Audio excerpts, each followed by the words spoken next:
Ibrahimpatnam SI Anil నమ్మదగిన సమాచారం మేరకు ఇబ్రహీంపట్నం మండలంలోని మేడిపల్లి గ్రామ బస్టాండ్ వద్ద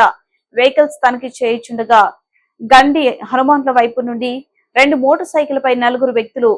వస్తుండగా ఎస్ఐ అనిల్ మరియు సిబ్బంది అట్టి వ్యక్తులను ఆపగా అందులో ఒక బండి పైన 2 వ్యక్తులు వెనుకకు తిరిగి పారిపోయారు. మిగతా 2 వ్యక్తులను ఎస్ఐ వెంబడి పట్టుకుని వారి ఆధీనంలోకి తీసుకుని వారిని విచారించగా వారి వద్ద దాదాపు 750 గ్రాముల గంజాయి ఉందని, మిగతా వ్యక్తుల గురించి విచారించగా వారు కోరుట్ల పట్టణానికి చెందిన వారని, వారు 4 కలిసి నాదిండుకు చెందిన అజార్ అని వ్యక్తి దగ్గర గంజాయి కొన్నామని తెలిపారు. తేదీ 6/7/2024 రోజున సాయంత్రం ఇబ్రహీంపట్నం ఎస్ఐ అనిల్ కుమార్ గారికి వచ్చిన సమాచారం మేరకు మేడిపల్లి గ్రామ బస్టాప్ వద్ద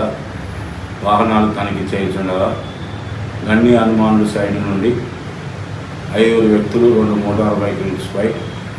వచ్చుచుండగా ఎస్ఐ గారు వాటిని ఆపగా అందులో 3 వ్యక్తులు 1 మోటార్ సైకిల్పై వెనుక తిరిగి పారిపోగా 2 వ్యక్తులను ఆపి తనిఖీ చేయగా వారి వద్ద సుమారు 750 గ్రాముల గంజాయి స్వాధీనపరుచుకున్నాడు. మరియు అట్టి 2 నేరస్తులను విచారించగా వారు మైనర్ అబ్బాయిలుగా గుర్తించబడినది. అట్టి గంజాయి ఎక్కడి నుంచి తెచ్చిందని అడగగా వారు ఇటు గంజాయిని నాందేడ్లో అజార్ అనే వ్యక్తి దగ్గర కొనుక్కొని తీసుకువస్తున్నామని తెలుపగా డిఎస్పి శ్రీ ఉమామహేశ్వరరావు వారి ఆదేశాల మేరకు సిఐ అయిన నేను మెట్పల్లి ఎస్ఐ చిరంజీవి గారిని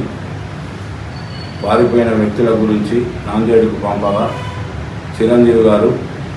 నాందేడు నుండి ఒక వ్యక్తిని పట్టుకొని వచ్చి ఈరోజు అటు వ్యక్తితో పాటు మరియు 2 వ్యక్తులను తదుపరి చర్య నిమిత్తము వారి దగ్గర దొరికిన గంజాయిని మరియు ఒక మొబైల్ ఫోన్ను మరియు మోటార్ సైకిల్ను స్వాధీనపరుచుకొని మైనర్ అబ్బాయిలు అయినందున ప్రభుత్వ డాక్టర్చే డేట్ ఆఫ్ బర్త్ సర్టిఫికెట్ను తీసుకొని కరీంనగర్లో ఉన్న జువెనైల్ కోర్టులో హాజరుపరచడానికి పంపించాను. మరియు ఇటు గంజాయిని పట్టుకున్న ఎస్ఐలు చిరంజీవి, అనిల్ కుమార్ మరియు సిబ్బందిని నేను ఆయన నిరంజన్ రెడ్డి సిఐ గారు అభినందించాను.